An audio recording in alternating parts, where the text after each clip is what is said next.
তুই যদি আমার টাকা না দেস পরে যেখানে পাবো। গাজীপুর মহানগর বিএনপির সাবেক যুগ্ম সাধারণ সম্পাদক ও টঙ্গী সরকারি কলেজ ছাত্র সংসদের সাবেক জিএস জিয়াউল হক স্বপন। তিনি জুলাই অভ্যুত্থানে ছাত্র জনতার উপর সংঘটিত বিভিন্ন সহিংস ঘটনায় আক্রান্তদের খুঁজে বের করতেন। পরে তাদের পরিবারের সদস্যদের দিয়ে থানায় কিংবা আদালতে মামলা করার জন্য আবেদন তৈরি করেন। ওই আবেদনের খসড়া তালিকায় আওয়ামী লীগ নেতাকর্মীদের পাশাপাশি টার্গেট করা হয় স্থানীয় ব্যবসায়ী, শিক্ষক ও বাড়ির মালিকদের। পরে ওই মামলা থেকে নাম বাদ দেওয়ার কথা বলে তিনি মোটা অঙ্কের টাকা দাবি করেন। যারা টাকা দিয়েছেন তাদের নাম বাদ দিয়ে অন্যদের নামে মামলা করিয়েছেন। যমুনা ইলেকট্রনিক্স ঈদে ডাবল খুশি অফার সিজন 3, যে কোনো পণ্য কিনলেই পাচ্ছেন নিশ্চিত ঈদ উপহার। আর এসব মামলার বাদীরা আসামিদের চেনেন না। এভাবে তিনি সাধারণ মানুষ তো আছেই, বিএনপি নেতাদেরও মিথ্যা মামলায় ফাঁসিয়েছেন। আমার কথা শুন, আমার কথা শুন।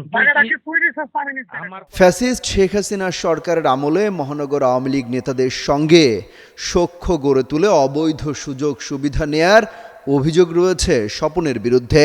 জুলাই অভ্যুত্থানের পর ভোল পাল্টে তিনি নতুনভাবে জেগে ওঠেন।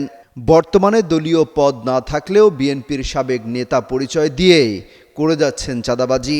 তুমি যদি ভালো চাও, সমাজের ভালো, তোমার ভালো, আমার ভালো। স্থানীয় সূত্র বলছে, জিয়াউল হক ওরফে জিএস স্বপন টঙ্গীর লেদুমোল্লা রোডের কফিলউদ্দিন দেওয়ানের ছেলে। তিনি আইনজীবী হওয়ার সুবাদে বিভিন্নভাবে জিম্মি করে মামলা বাণিজ্য করেন। স্বপনের চাঁদা দাবি, মামলা বাণিজ্য, হুমকি ধামকির ঘটনায় টঙ্গী পূর্ব থানায় তার বিরুদ্ধে 2টি মামলা এবং একাধিক লিখিত অভিযোগ রয়েছে।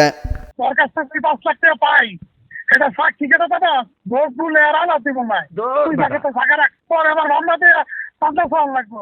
রাজধানীর উত্তরা পূর্ব থানায় শিলা আক্তার নামের এক নারী বৈষম্য বিরোধী ছাত্র আন্দোলনে হত্যা চেষ্টার অভিযোগে 271 জনকে আসামি করে মামলা করেন।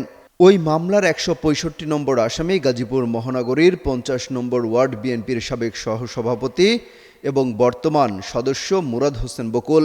তিনি অভিযোগ করেন, স্বপন চাঁদা না পেয়ে তাকে মামলায় ফাঁসিয়েছেন।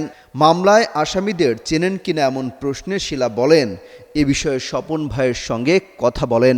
কি করবি আমারে বলে দাও, যারা আমারে বল, ভাই আমার সময় দেন, বল দেন ভাই আমার। স্থানীয় সূত্রগুলো বলছে, আওয়ামী লীগ শাসনামলে স্বপন পুলিশের সাবেক আইজি বেনজির আহমেদের ঘনিষ্ঠ ব্যক্তি হিসেবে পরিচয় দিয়ে চাঁদাবাজি করতেন। বেনজিরের সঙ্গে তার একাধিক ছবি সামাজিক যোগাযোগ মাধ্যমে পাওয়া যায়।